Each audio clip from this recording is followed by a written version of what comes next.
আবার ফেসবুকে পোস্ট করলাম আমি এবার রমজানে ইতিকাফ করব কাবার সামনে বসে। এমন পীর সাহেব জগতে আছে কি ছিল না? ছিল না? সালমান এফ রহমান বলিষ্ঠ যিনি নেতা, তিনি বলেছিলেন কি সুন্দর তার এরকম দাড়ি, কেউ বলতে পারবে না যে এই লোকটা বড় আসলে কোনো খারাপ কাজ করতে পারে। সে রমজানে তিনি যখন মদিনা চলে গেলেন এবং মক্কায় চলে গেলেন, তখন তিনি ফেসবুকে পোস্ট করলেন আমি এবছর রমজানে ইতিকাফ করব এবং এই মক্কার যে কাবাগা আমি তার সামনেই থাকব। সবাই তো আলহামদুলিল্লাহ মাশাআল্লাহ বলে বলে তাকে ভাসিয়ে দিচ্ছে। অথচ এদের তো সব এদের ইন্ধনে বিগত বছরগুলোতে তাফসীর করে মাহফিল বন্ধ হয়েছে। অতটা ঠিক কিনা? সেই মানুষগুলা কণ্ঠে এই কথাগুলা গেল যে একটা পাগল বালক ছেলে কোরআনে দাওয়াত দিচ্ছে, দিনের দাওয়াত দিচ্ছে। আসলে তো আমরা সে বালকটিকে দেখা দরকার আছে কি নাই? আপনি মুরব্বী মানুষ, আপনি বাসায় গিয়ে বললেন যে এই অমুকখানে আমরা পাগল দেখে আসছি, বাচ্চারা কেউ দেখতে যাবে না। আপনি বলা শেষ, বাচ্চারা দরজা ভেঙে বাইরে পড়বে পাগলকে দেখার জন্য, ঠিক কিনা বলেন? প্রিয় ভাই সাম, কোনদিন কোরআনের কণ্ঠ, কোরআন তেলাওয়াত, কোরআনের মাহফিল বন্ধ করে দামে দাবি কখনো রাখা যায় যাবে? সলিমুল্লাহ, সেই সলিমুল্লাহরে বিগত 15 বছর ধরে মসজিদে আজান দেওয়া হয় নাই। ছাত্রলীগ দ্বারা নিষিদ্ধ ছিল, বন্ধ ছিল যে কোনো দিন এই মসজিদে আজান দেওয়া হবে না। কেন?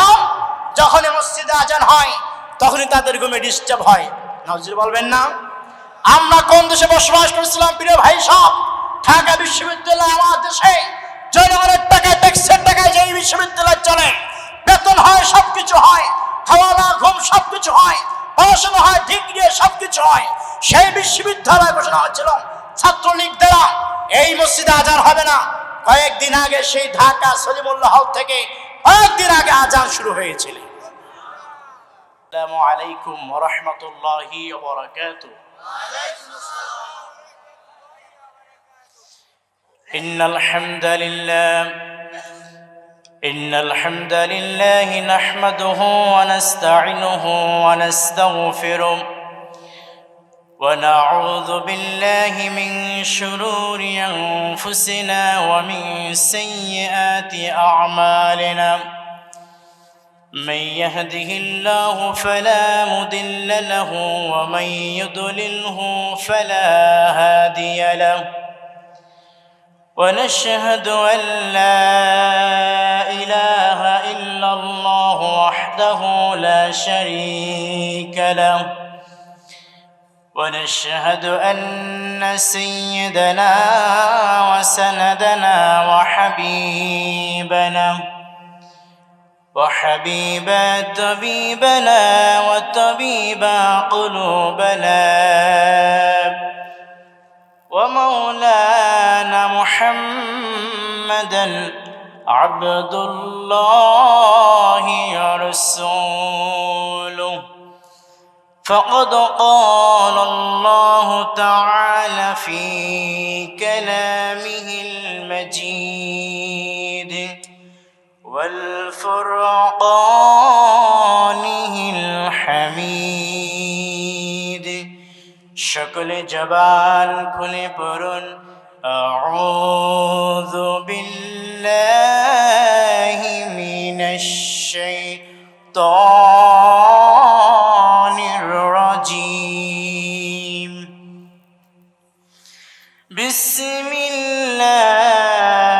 বিসমিল্লাহির রাহমানির রহিম। ইন্নাল্লাহা ওয়া মালাইকাতাহু ইউসাল্লুনা আলান নবী ইয়া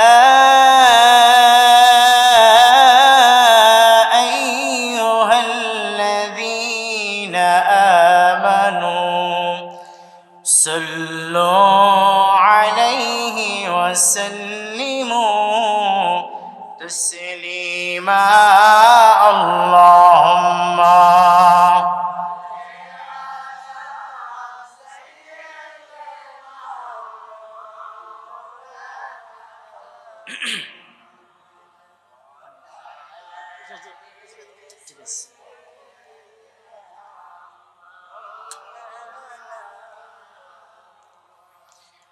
রসুল আমার ভালোবাসা, রসুল আমার আলোর আশা, রসুল আমার প্রেম বিরহের মূল আলোচনা, রসুল আমার কাজে কর্মে অনুপ্রেরণা। আল্লাহুম্মা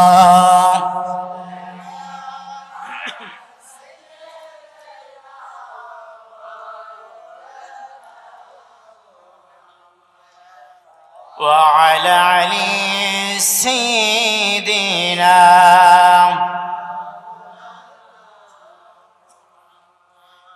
আমাকে শহীদ করে সেই মিছিলে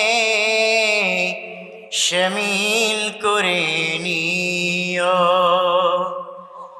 যেই মিছিলের নেতা আমির হামজা, ওমর আবু বকর উতবা শাইবা, সেই মিছিলে আমায় শামিল করিও, আমাকে শহীদ করে সেই মিছিলে শামিল করে নিও। বলুন আমিন, যারা বলুন আমিন। আমাদের অন্তরের শহীদ তামান্না আছে কি নাই? থাকার দরকার আছে কি নাই? এই ময়দানে দিন প্রতিষ্ঠা করতে হলে এক বুক তাজা রক্ত যদি দিতে হয়, বাংলার মুসলমান তাতে রাজি আছে কি নাই? আর আজকে বলতো রাজি আছে কি নাই? আমাকে শহীদ করে সেই মিছিলে শামিল করে নিও, যেই মিছিলের নেতা আমির হামজা, উতবা শাইবা, খোদার ছিল যারা অতি প্রিয়, শামিল করে নিও। বলুন আমিন। আল্লাহুম্মা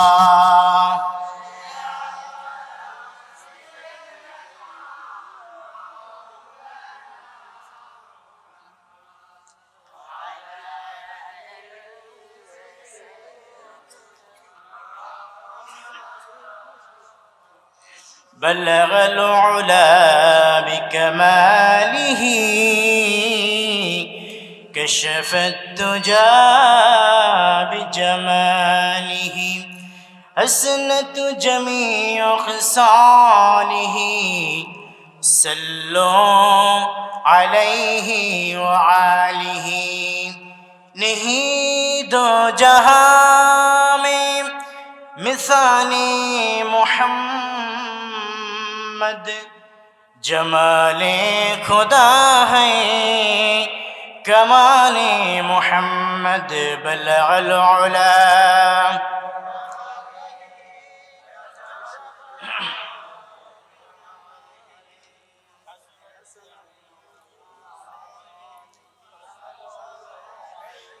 একটু জিকির করুন লা ইলাহা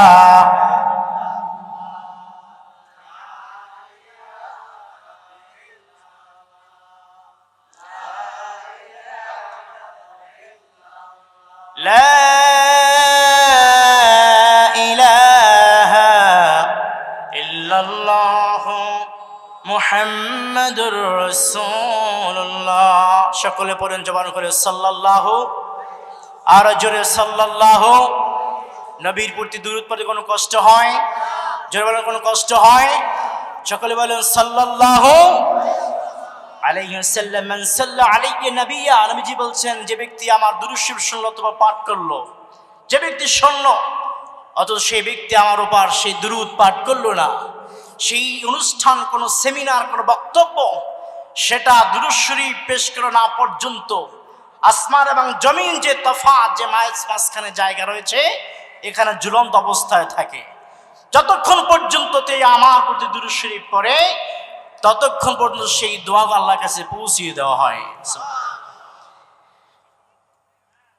দুর্গাপুর সমাজ কল্যাণ পরিষদ ও পাঠাগার উদ্যোগে পবিত্র ঈদে মিলাদুন নবী রবিউল আউয়াল মাস উপলক্ষে বন্যা পীড়িত মানুষের জন্য দোয়া, সিরাতুন নবী সাল্লাল্লাহু আলাইহি সাল্লাম মাহফিল। আজকে মাহফিলের প্রধান বক্তা বিশিষ্ট চিন্তাবিদ মুফাসসির কোরআন জনাব হযরত মাওলানা মুহাদ্দিস আবু নাসর আশরাফি মাদ্দাজিল্লাহ আলাই, আল্লাহ পাক হুজুরকে তার ইলমে বারাকাত দান, আমিন। ইসলামী ময়দানে যত উলামায়ে কেরাম কথা বলেন কোরআন এবং সুন্নাহ থেকে, এই আবু নাসর আশরাফি মুহাদ্দিস হুজুর আমার খুব অত্যন্ত হৃদয়ের মানুষ। আমি ওনার আলোচনা মাঝে শুনি ইউটিউব থেকে এবং কিছু শিক্ষা গ্রহণ করি। কথা কি বুঝতেছেন? অথচ সেই মানুষ আজকে আপনাদের মাঠে এখানে বয়ান করবেন। আপনাদের বড় সৌভাগ্যবান, বলুন আমিন। আল্লাহ আমাদেরকে এই মুহাদ্দিস হুজুরের তার জবান মোবারক থেকে এই মিলাদুন নবীর মাসে সিরাত নিয়ে কথা বলার সুযোগটুকু দান করুন, আমিন। যে আল্লাহ সুবহানাহু ওয়া তাআলা আমাদেরকে সুযোগটুকু দান করিয়েছেন, আসুন সে আল্লাহ পাকের দরবারে কালিমাতুশ শুকর আদায় করে বলি আলহামদুলিল্লাহ। সবাই কেন বললেন না? আর জোরে বলেন, পিছন থেকে বলেন, সামনে থেকে বলেন, সবাই জোরে বলেন আলহামদুলিল্লাহ।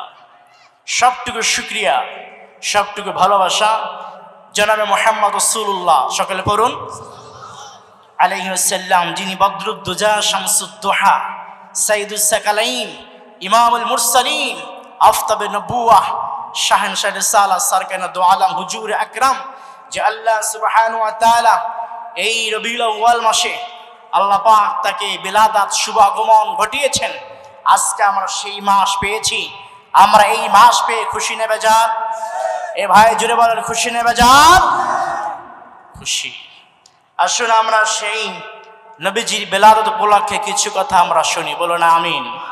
আল্লাহ সুবহানাহু ওয়া তাআলা আমাদেরকে যেই কথা এখানে আলোচনা হবে, যা বলবে এবং যা শুনবো, আল্লাহ আমাদের সকলকে যেন সেই মোতাবেক আমল করা, বলুন আমিন। আমাদের সেই মাফিক জীবন পরিচালনা করা, বলুন আমিন। প্রিয় ভাই সব, হয়তো সময় বেশি পাবো না, আজান হচ্ছে না, আমাদের সময় খুবই সংক্ষিপ্ত। আপনার এখানে দোয়া নিতে আসছি। যেহেতু নবীজির মাস, বেলাদাতের মাস, কিছু কথা না বললেই নয়।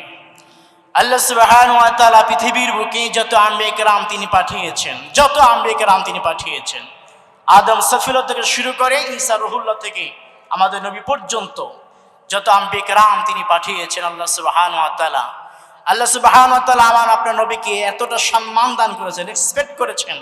পৃথিবীর কোনো মনীষীকে, কোনো নবীকে, কোনো আম্বিয়াকে আল্লাহ সুবহানাহু এত সম্মান দান করেন, এত সম্মান দান করেন। বুখারী বর্ণনা, নবীজি আমার সকলে বলেন সাল্লাল্লাহু আলাইহি সাল্লাম, তিনি যখন শুভাগমন করেন, নবীজি আমার সাল্লাল্লাহু আলাইহি সাল্লাম তিনি যখন দুনিয়া আগমন করেন, আগমন করার সঙ্গে সঙ্গে তার ডান কান মুবারকের পাশে জান্নাতের যে সর্দার ফেরেশতা, রিদওয়ান ফেরেশতা, কি নাম? কি নাম? রিদওয়ান ফেরেশতা। সেই রিদওয়ান ফেরেশতা নবীজির কান মুবারকের পাশে বললেন, রাসূলুল্লাহ হাবিবাল্লাহ, আপনি আজকে যে দুনিয়া আগমন করলেন, এই দুনিয়া আগমন করার সঙ্গে সঙ্গে আল্লাহ সুবহানাহু ওয়া তাআলা আপনাকে এমন ইলম নিয়ে দান করেছেন, আগমন ঘটিয়েছেন, আপনার পূর্বে এত ইলম কোন নবীকে দান করা হয় না। আমার আপনার বৈশিষ্ট্য কাইফিয়াত দেখেন, অন্যান্য আম্বিয়া কেরাম তাদের কাইফিয়াতগুলো দেখেন। যখন অন্যান্য নবীরা তারা আগমন করেছেন দুনিয়ার বুকে, আমি আপনি যখন আগমন করেছিলাম দুনিয়ার বুকে, আগমন করার সঙ্গে সঙ্গে আমরা সকলে হাউমাউ করে কান্না করা শুরু করে দিয়েছি। আমার ভাইরা, কিছুদিন পূর্বে আমাদের দাঁত উঠলো, আমাদের চোখ ফুটালো, আমরা হাঁটা চলা শিখলাম, উচ্চ লেভেলে পড়ালেখা শুরু আমরা করে দিলাম। কিন্তু আমার ভাইয়েরা, আল্লাহ সুবহানাহু ওয়া তাআলা নবীকে এমন সম্মান দান করলেন। নবীজি তিনি বলেন, যখন আমি দুনিয়ার বুকে আগমন করলাম, আগমন করার সঙ্গে সঙ্গে আমার মুখ থেকে, জবান থেকে যে শব্দটা বের হয়েছিল, সেটা ছিল ইয়া উম্মতি, ইয়া উম্মতি। পৃথিবীর সব মানুষগুলো যখন দুনিয়া আগমন করে, আগমন করার সঙ্গে সঙ্গে হাউমাউ করে কান্না শুরু করে দেয়। মা তিনি ব্যস্ত হয়ে যায় কখন সন্তানের মুখে তিনি দুধ পান করাবে। কিন্তু আমার ভাইয়ের আল্লাহ সুবহানাহু ওয়া তাআলা নবীজিকে আমার ইলম নিয়ে দান করলেন, সৃষ্টি করলেন, দুনিয়া পাঠিয়ে দিলেন। যখন নবীজি আমার দুনিয়া আগমন করলেন, আগমন করার সঙ্গে সঙ্গে নবীজি আমার কোনো মানুষের কথা উচ্চারণ করে নাই, বরং তখন তার জবান থেকে বলেছিলেন উম্মতি উম্মতি। শোনা বলবেন না? এখনো সেই নবীজি আমার সোনার মদিনা রওজা তাহার শুয়ে ইয়া উম্মতি বলে কি বলে না? আমাদের আমল দেখে কি দেখে না? অবশ্যই দেখে, অবশ্যই শোনে, এবং তিনি এখন উম্মতি বলে কাঁদেন। শুধু তাই নয়, আমার ভাইয়ের আল্লাহ নবীজি আমার তিনি বলেন ও আমার সাহাবায়ে কেরাম, আল্লাহ পাক রব্বুল আলামিন আমাকে এমন ইলম নিয়ে দান করেছিলেন দুনিয়ার বুকে, সেটা হলো এই, যখন আমি দুনিয়া আগমন করেছিলাম তখন শুধু নবী হিসেবে আগমন করিনি, এবার আমি আল্লাহ আমি আমার নবী তিনি বুইস্তু মুআল্লিমান, তিনি একজন শিক্ষক হিসেবে দুনিয়ায় তিনি আগমন করেছিলেন। শোনা বলবেন না? আমি আপনি ইলম শিখতে হলে মায়ের কাছে, বাবার কাছে, দাদার কাছে প্রথমে ইলম শিখি, ঠিক কিনা বলেন? এরপরে আমাদের মাধ্যমিক বিদ্যালয়, উচ্চ বিদ্যালয়, ইউনিভার্সিটি, এরপর আমরা লন্ডন কত দেশে যাই ইলম শিক্ষা করার জন্য, প্রিয় ভাই সব। কিন্তু আমার ভাইরা নবীজি তিনি বলছেন আমার সাহাবায়ে কেরাম, আল্লাহ পাক তোমার নবীকে, তোর হাবিবকে এমন সম্মান ইজ্জত দান করেছিলেন, পৃথিবীর কোন নবীকে দান করা হয় নাই। যখন আমি দুনিয়া আগমন করেছিলাম শুধু একজন নবী হিসেবে নয়, আর আমি বুইস্তু মুআল্লিমান, একজন শিক্ষক হিসেবে আগমন করেছিলাম। সুবহানাল্লাহ বলবেন না? শুধুই না আমার ভাইয়েরা, আল্লাহ সুবহানাহু ওয়া তাআলা নবীজিকে কেমন সম্মান, কেমন ইলম দান করেছিলেন। নবীজির বয়স যখন 6 বছর চলে, নবীজির জীবনে শুধুমাত্র 6 বার তার সিনা চাক হয়েছিল, হার্ট অপারেশন হয়েছিল। আমার ভাইয়েরা কয়বার? জোরে বলেন কয়বার? 6 বার। নবীজির বয়স যখন 6 চলে, যখন নবীজি আমার তিনি মা হালিমাতুস সাদিয়া তার ঘরে লালিত পালিত হচ্ছিলেন, আমার ভাইয়েরা, তখন নবীজিকে একজন ফেরেশতা আসমান থেকে আগমন করলেন। সাদা পোশাক পরা ছিল, মাথায় সাদা পাগড়ি ছিল, তাকে নিয়ে যাওয়া হলো পাহাড়ের মাঝখানে, পাথরে তাকে শুয়ে দেওয়া হলো। নবীজি তিনি শুয়ে পড়লেন, হার্ট অপারেশন করা হলো। নবীজি দুজন তার ভাই ছিল, সহদর ভাই ছিল হালিমাতুস সাদিয়া, 2 সন্তান। হালিমাতুস সাদিয়া 2 সন্তান বলে তারা দেখলো হার্ট অপারেশন করা হচ্ছে, বুককে চেরানো হচ্ছে, ফাড়া হচ্ছে। এই দৃশ্য দেখে তারা বাড়িতে চলে গেল। যখন তিনি বাড়িতে দৌড়ে বলল, মারে আমাদের সঙ্গে যেই মোহাম্মদ খেলাধুলা করতেছিল আমাদের সঙ্গে ছিল, আমরা দেখতে পেলাম সেই ব্যক্তিকে, সেই লোকটাকে একজন লোক এসে পাহাড়ে কিনে নিয়ে গেলেন, তাকে শুয়ে দেওয়া হলো, তার হার্ট অপারেশন করা হলো, বুক ফাড়া হলো। এতটুকু দেখে আমরা দৌড়ে চলে তোমার কাছে বলা হলো। মা হালিমাতুস সাদিয়া দৌড়ে তিনি সেই পাহাড়ে কোনায় চলে গেলেন। এবার গিয়ে বললে, মুহাম্মদ তো আমার বাজান, আপনার কাছে আমি জানতে চাই আপনার অবস্থা এখন কেমন। তখন মুহাম্মদ তিনি বলেছিলেন, মা হালিমাতুস সাদিয়া, আমি যখন ছোট ছিলাম, আমি যখন হার্ট অপারেশন হয় নাই, আমি যখন আকাশের দিকে তাকাতাম তখন শুধু আমি আরশ আকাশ দেখতাম, আর কিছুই দেখতে পেতাম না। আজকে হার্ট অপারেশন হওয়ার পর থেকে আমি যখন আসমানের দিকে তাকাই, এখন শুধু আমি আসমান দেখি না, বরং আরশ আজিম পর্যন্ত আমি জমিন থেকে দেখতে পাই। এমারে শুধু তাই নয়, আমি যখন জমিনে হাঁটাচলা করতাম শুধু মাটি আমি দেখতাম, মাটি ছাড়া কিছুই দেখতাম না। আমি এখন যখন মাটির দিকে তাকাই তখন আমি মুহাম্মদ শুধু মাটি দেখি না, বরং মাটির নিচে পানি আছে, পানির নিচে আগুন আছে, আবার আগুন আছে, আবার মাটি আছে, এই পর্যন্ত যা কিছু আছে মাটির নিচ পর্যন্ত আমি মুহাম্মদ সেটা এখন শেষ পর্যন্ত চোখ থেকে দেখতে পাই। নবীজি রবিউল আউয়াল মাস, সেটা তার সিরাত নিয়ে আলোচনা করা, কথা বলা ঠিক কিনা? প্রিয় ভাই সব দেখেন, আল্লাহ সুবহানাহু ওয়া তাআলা ছোট্ট বয়সে, প্রিয় তরুণ যুবকরা তোমরা হাঁটছো কেন? এরা হাঁটছে কেন? এরা আমার মনে হয় দোকানপাটগুলো বন্ধ করলে ভালো হয় মনে হয়।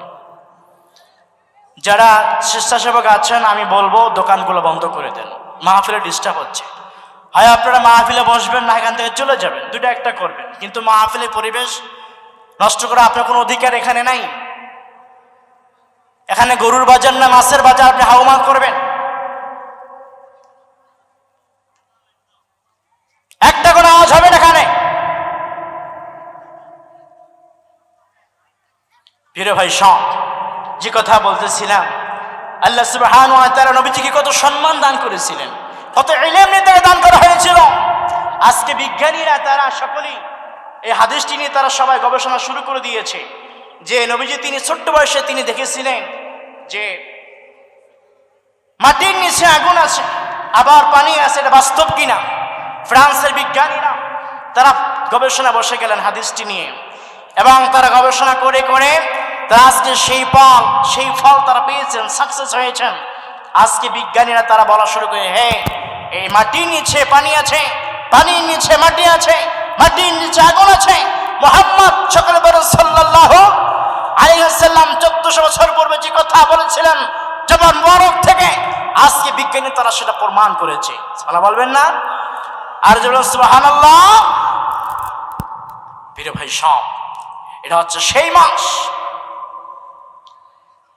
আল্লাহ সুবহানাহু ওয়া তাআলা যত নবীকে আল্লাহ সুবহানাহু ওয়া তাআলা পাঠিয়েছেন দুনিয়ার বুকে, সকল নবীদেরকে আল্লাহ সুবহানাহু ওয়া তাআলা নাম ধরে ডেকেছেন। ইয়া মূসা কালিমুল্লাহ, ইয়া ঈসা রূহুল্লাহ, ইয়া আদম সফিউল্লাহ, এরকম নবীদের নাম ধরে ডাকা হয়েছে আমার ভাইয়েরা। কিন্তু আমার ভাইয়েরা, আল্লাহ সুবহানাহু ওয়া তাআলা নবীজির তার শান এবং তার মান, তার বৈশিষ্ট্য কেমন ছিল, যখন আল্লাহ সুবহানাহু ওয়া তাআলা নবীজিকে প্রয়োজন মনে করতেন কথা বলার জন্য, ইয়া মুহাম্মদ বলে ডাকা হয় না, ইয়া আহমদ বলে ডাকা হয় না, বরং যখন তিনি প্রয়োজন মনে করতেন আমার ভাইয়েরা, তখন তিনি বলতেন ইয়া আইয়ুহান নাবিয়্যু, ইয়া আইয়ুহার রাসূল, ইয়া আইয়ুহাল মুযাম্মিল, ইয়া আইয়ুহাল মুদ্দাসসির, এরকম নবীদেরকে সম্মান করে ডাকা হয়েছে আমার ভাইয়েরা। কিন্তু ইয়া মুহাম্মদ বলে কখনো ডাক দেওয়া হয় না। শোনা বলা যাবে না? প্রিয় ভাই সব, নবীজির ইলমের শান, তার মান কত বড় উচ্চ আপনি চিন্তা করেছেন? আপনি চিন্তা করেছেন নবীজিকে আল্লাহ পাক রব্বুল আলামিন তার শান, তার মান, রেসপেক্টকে, তার আজমতকে কত বুলন্দ করে দিয়েছে। অথচ আমার ভাইয়েরা, যে আল্লাহ সুবহানাহু ওয়া তাআলা নবীজির শান এবং তার মানকে আল্লাহ পাক রব্বুল আলামিন এত বুলন্দ করে দিয়েছেন, বড় করে দিয়েছেন, তার স্ট্যাটাস, তার রেসপেক্টকে এত বুলন্দ করে দিয়েছেন, আজ দুনিয়ায় কিছু কুলাঙ্গার রয়েছে, যেই কুলাঙ্গার গুলা নবীজির শান এবং তার মানকে ছোট করতে চায়। আছে কি নাই? আছে কি নাই? পৃথিবীর যত মানুষ যা কিছু বলে না কেন, কোন ব্যক্তি যদি আমার নবীর বিরুদ্ধে কথা বলে, কোরআনের বিরুদ্ধে কথা বলে, আমরা কি তা মানব? আমরা কি তা মানব? নবীজি আমার তিনি ছিলেন সাহেবুল কোরআন। কোরআন হুবহু যা কিছু আলোচনা করা হয়েছে, নবীজির চরিত্রের সব বিষয়গুলো করা হয়েছে।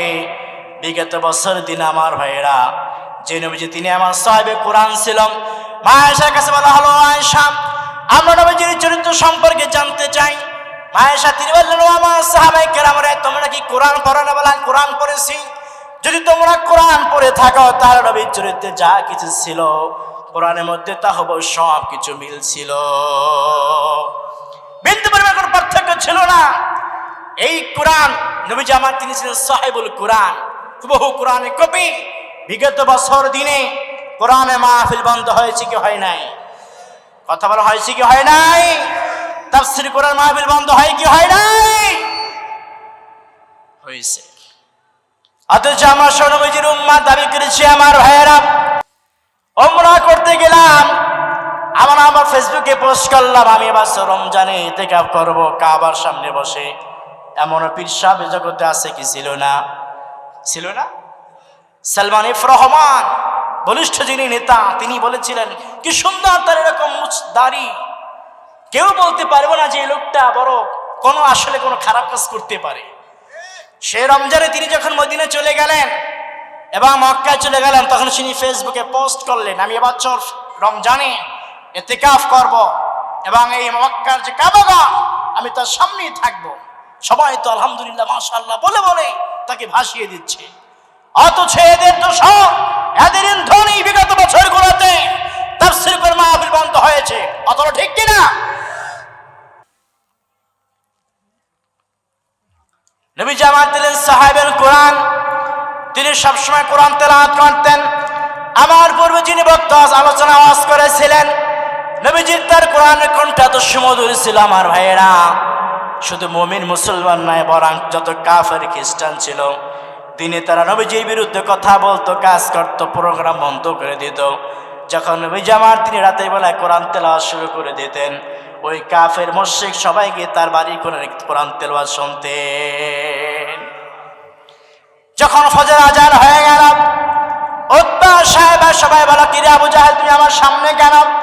তুমি তো আমাদেরকে নিয়ে মিটিং করেছিলে, মুহাম্মদ যত কোরআন তেলাওয়াত করে না কেন, আমরা কি মুহাম্মাদের কোরআন তেলাওয়াত শুনবো না? নাউজুবিল্লাহ বলেন, নাউজুবিল্লাহ। যে ব্যক্তিরা দিনের বেলায় কোরআনের মাহফিলগুলো বন্ধ করার জন্য, নবীজির কোরআন মাহফিল বন্ধ করার জন্য তারা মিটিং মিছিল করেছিল, নবী জামাত তিনি যখন রাতের বেলায় কোরআন তেলাওয়াত শুরু করে দিতেন, সমস্ত কাফের মনগুলা তার কান লাগিয়া নবীজির কোরআন তেলাওয়াত সুন্দর করে তারা শুনতে। এত সুন্দর কোরআন তেলাওয়াত আমার ভাইয়েরা, যখন ফজর আজান হয়ে গেল, উতবার সঙ্গে সাহেবার সঙ্গে আবু জাহেলের সঙ্গে তাদের সাক্ষাৎ হয়ে গেল। বলা হলো, কিরে আবু জাহেল, আপনি তো আমাদেরকে নিষেধ করেছিলেন আমরা মুহাম্মাদের কোরআন তেলাওয়াত কোনদিন শুনতে যাব, বরং বন্ধই করে দেব।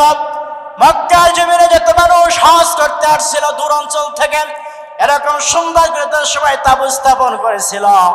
আবু জাহেল, উতবা সাহেব সকলে গিয়ে সেই তাবুর সঙ্গে তারা বলেছিল, যারা দূর অঞ্চল থেকে আজকে তোমরা মক্কা হজ করতে আসছো, আমি তোমাদেরকে বলছি, আমি আবু জাহেল বলছি, তোমরা আমাদের একটা ছোট্ট বালক রয়েছে, তিনি কোরআনের দাওয়াত দিচ্ছে, কোরআনের মেসেজ তোমাদের কাছে পৌঁছাতে পারে।